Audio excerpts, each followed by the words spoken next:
Ako po si Michael Maurilio alias Rene. Hindi po ako pinilit na magsalita ng katotohanan. Kusang loob ko pong inilalahad ang mga nagawa kong kasalanan at mga plano laban kay Pastor Apollo C. Kibuloy at sa Kingdom Ministry. Ako po yung witness kinuwang witness ni Senry Sauntiveros na nakatakip yung muka. Pero ngayon, hindi na sapagkat nagsasabi na ako ng totoo. Binayaran po ako ni Senry Sauntiveros para mag-testify laban kay PRRD, VP Sara at kay Pastor Apollo C. Kibuloy. Lahat ng sinabi ko at kasama ko doon na nag-witness sa Senado ay ginawa lamang ni Senry sa upang papagsakin si Pastor at ang buong kingdom at kunin ang kanilang mga ari-arian. Ngayon po ay hinahanap at tinatakot ako ni Senrisa. Ako po ay dating full-time worker ng Kingdom of Jesus Christ na pinamumunuan ni Pastor Apollo Kibuloy. Na-convert ako noong 2015 at naging full-time noong 2019 kung saan na-assign po ako sa Glory Mountain sa Davao City. Lumabas po ako ng 2021, ngunit nagpaalam po ako ng maayos at pinayagan naman ako ng Kingdom dahil may balak po akong bumalik pagkatapos ng ilang taon.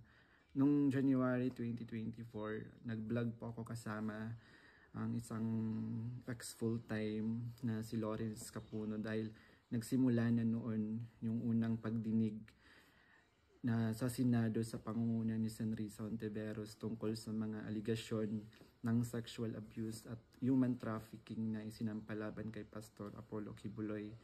Sa vlog na yun, pinasinungalingan namin yung mga claim ni Blenda Portugal alias Amanda at nung iba pa na pawang kasinungalingan lahat.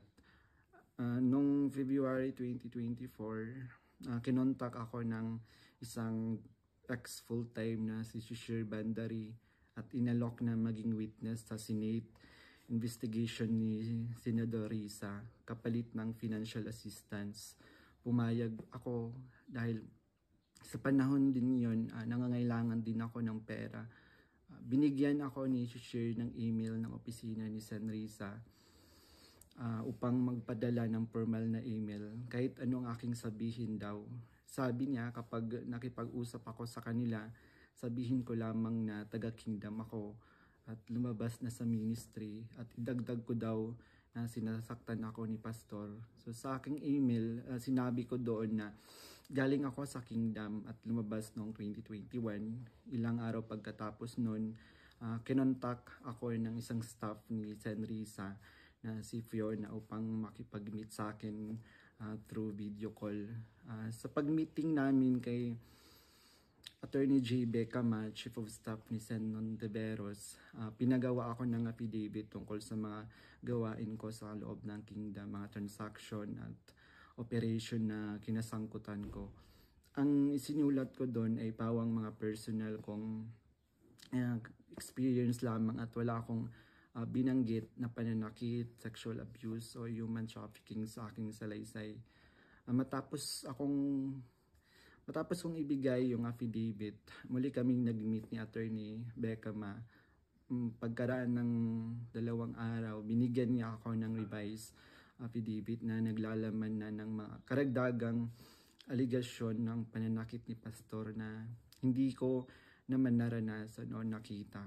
Kasama rin dito yung maling pahayag na ako daw ay na-assign sa SMNA News kahit hindi totoo dahil ako ay nasa Glory Mountain mula 2019 hanggang 2021. Nandun din yung aligasyon na sa di umano ay nasaksihan ko tungkol sa mga baril na sangkot sina Sara Duterte at dating Pangulong Rodrigo Duterte na hindi naman totoo dahil wala naman akong nasaksihan na ganong pangyayari. Pinilit din akong idagdag yung pangalan ni Senador Bongo at Senador Bato de la Rosa sa affidavit kapalit ng mas malaking halaga ng pera.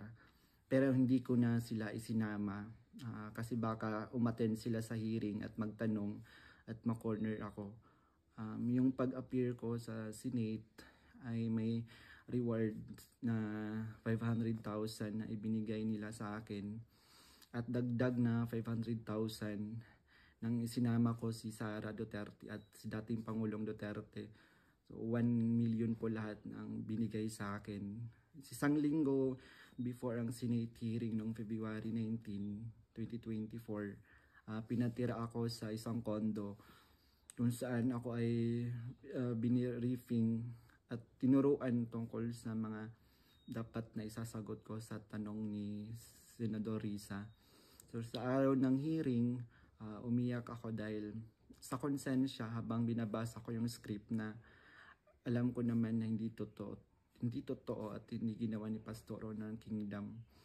Pagkatapos ng hearing, tinago ako ni Sen Risa sa kanyang condo sa Manila at inutusan na maghanap pa ng ibang pwedeng maging witness kapalit ng pera dahil may mga susunod pang hearing. Sa buong taon ng 2024, nanirahan ako sa condo ni Sen Risa at nung January 2025, lumipat ako pansamantala sa isang safe house kung saan nakasama ko doon sina Mutabato at iba pang mga biktima ng extrajudicial killings. So, sa bawat research o information na aking naibibigay sa Senado, nakakatanggap ako ng rewards na 12,000 na ibinibigay ni Sen Risa sa pamamagitan ng kanyang staff na si Sir Ryan. So, sa kabilang sa mga na-research ko, nagawa kong research, yung inimbentong Angel of Death daw ng Kingdom na inimbento ni alias Jackson, si Edward Masayon. Kabilang doon yung na-research ko yung mga member at yung mga general na nag-courtesy call kay Pastor. Nung August 29, 2024, nag-dinner meeting kami nila Blenda Portugal alias Amanda. Kasama ang kanyang legal team na sina Attorney Joanna Paula Domingo at ng Office of the Special Assistant to the President at si Attorney Ian Interina at yung kasama yung abogado ko na si Attorney Ange May Bagudio sa isang hotel sa Quezon City. Pinagplano nila kung paano idiin ang kaso ni Pastor at ininganyo akong mag-file ng kaso. Sabi ni Attorney Domingo na mas maganda mag-focus kami sa human trafficking dahil mahina ang kaso sa sexual abuse. Sabi pa ni Attorney Domingo na matalik siya na kaibigan ni Attorney Pearl Angelica Canada na dating abogado ng Kingdom at dating namuno sa Jose Maria College. Ayon sabi ni Attorney Domingo, sabi sa kanya ni Pearl na umalis na sila sa Kingdom at alagaan mo daw si Amanda at siya na ang humawak ng kaso laban kay Pastor. Kasamang kanyang kapatid na si Attorney Lady Jade Canada at si Shishir Bandari sa US na nabanggit ko na kumontak sa akin upang siraan si Pastor. Dagdag pa ni Attorney Domingo na gumagamit sila ng private jet mula kay Secretary Antonio Lagdameo papuntang Davao para sa kaso ni alias Amanda dahil sabi ni Attorney Domingo ito ay para sa seguridad nila sapagkat may natatanggap daw silang security threat. Noong mga panahong iyon, nagkaroon din kami ng pag-uusap ni alias Amanda, si Blenda Portugal, kung saan tinanong ko siya tungkol sa kalagayan ng kanyang kaso sa sexual abuse at human trafficking. Sinabi niya sa akin na mahina daw talaga yung kaso sa sexual abuse sa Pasig at gusto na niyang sumuko. Kaya lang may mga nagsusulsul daw sa kanya na ituloy pa rin yung kaso. Nakiusap niya lang siya sa akin na tulungan ko siyang maging witness sa kanyang kaso sa human trafficking. At nanghingi pa siya ng ebidensya kung meron daw akong naipon or naitago ng mga patunay sa sexual abuse. So, ipiniliwanag ko sa kanya na wala akong ebidensya dahil hindi ako kasama sa mga pangyayaring iyon dahil nagsimula lamang ako bilang full-time noong 2019 at hindi rin ako biktima ni Pastor kaya wala akong maibibigay na ebidensya. Sinabi ni alias Amanda na mag-focus na lang ako sa human trafficking at maghanap ng mga ebidensya kung meron pa akong naitatagong impormasyon. Sinabi ko sa kanya na maghahanap ako ngunit wala talaga akong ebidensya dahil hindi naman talaga totoo ang mga aligasyon. Sabi ni Attorney Domingo na hinahanapan daw nila ng butas upang makasuhan at madisbar si Attorney Israelito Torion upang mawala na daw ito dahil sabi niya magaling daw ito. So sa panahon ng KOG Sage sa Davao City noong August 24 hanggang September 8, 2024, everyday kami nagmi-meeting kasama yung mga staff ni Sen. Risa, yung PNP, CIDG, nandun yung US Embassy, yung NBI, ang Department of Justice at yung mga tumiwalag sa kingdom mula sa Amerika na sina Ann Lagerder at Arlene Stone. Pinag-uusapan ang plano kung paano ma-extradite o ma-extraordinary rendition si Pastor sa US at paano pabagsakin ng kingdom.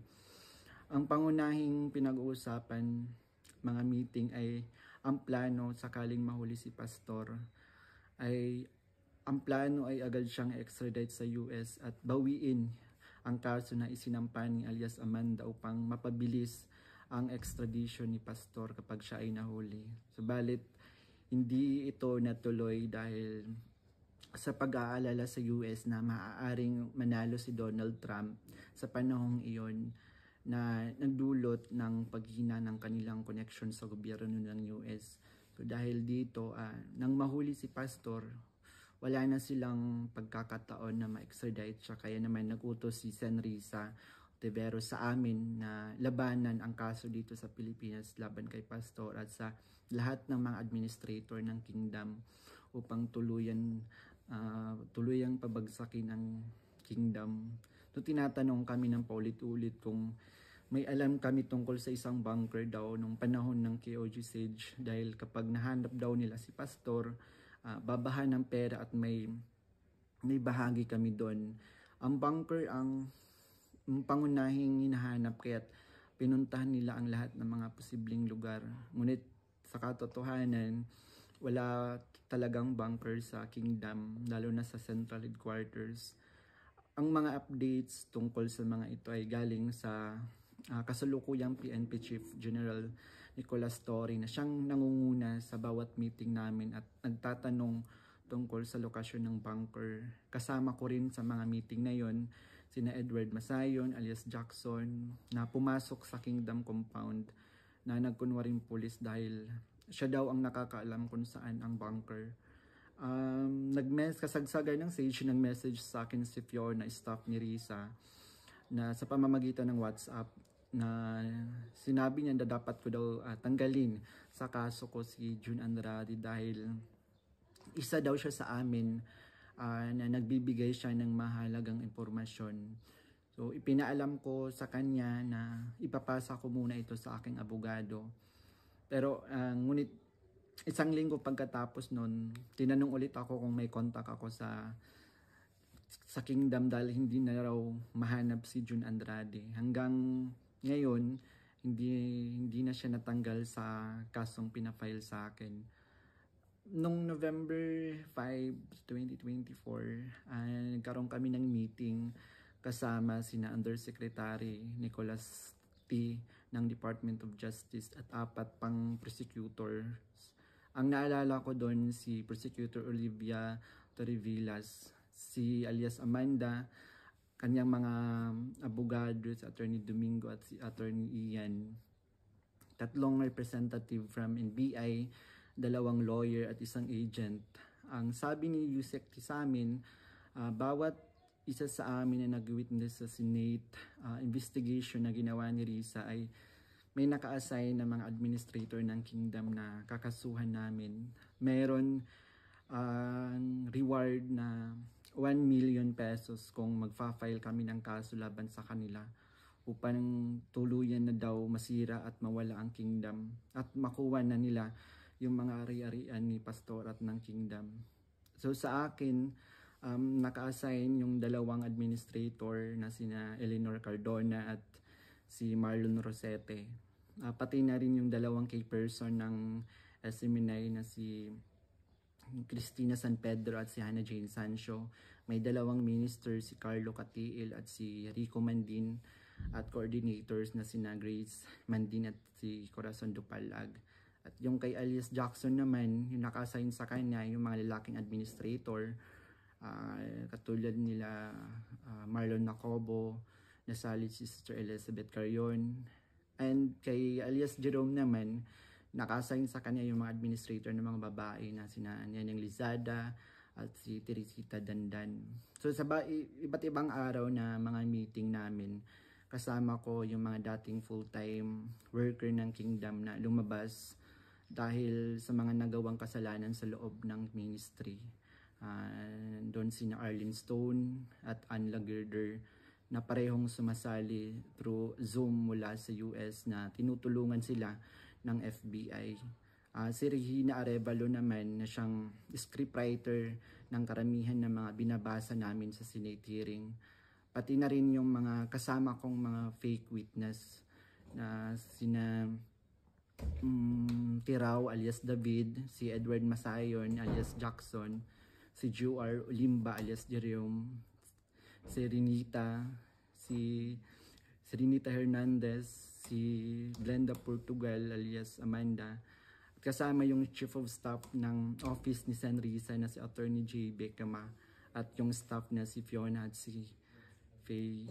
So hanggang sa ngayon, paggawa ko ng affidavit, patuloy ang surveillance at mga planong raid sa mga ari-arian ng Kingdom, kabilang ang mga Kingdom Light Congregation sa iba't ibang bahagi ng Pilipinas, yung SMNI building sa Makati, yung KOG Central Headquarters sa Davao. Bukod dito, tinatarget din yung mga anak ng mga full-time workers bilang mga biktima daw ng human trafficking at child abuse. Ngayon po ay lumalabas ako upang ilahad ang katotohanan na ang lahat ng ito ay gawa-gawang kaso at plano lamang pabagsakin si Pastor at ang buong Kingdom Ministry at kunin ang kanilang mga ari-arian. Hindi ko na masikmura yung mga ipinapagawa ni San Risa na kasinungalingan at ang pamimilit niya na magsampa ako ng kaso kapalit ng pera. Wala pong ginawang mali si Pastor sa akin. Puro kabutihan ang aking naranasan habang nasa loob pa ng Kingdom. Lahat ng ito, sinabi ko ay upang ipagtanggol ang katotohanan kahit nakakatakot dahil sa mga malalaking tao yung sangkot. Pero ito na yung panahon upang tumindig para sa katotohanan at humihingi ako ng tawad sa Kingdom family, lalo na kay Pastor Apollo Kibuloy sa mga nagawa kong mali at kasinungalingan.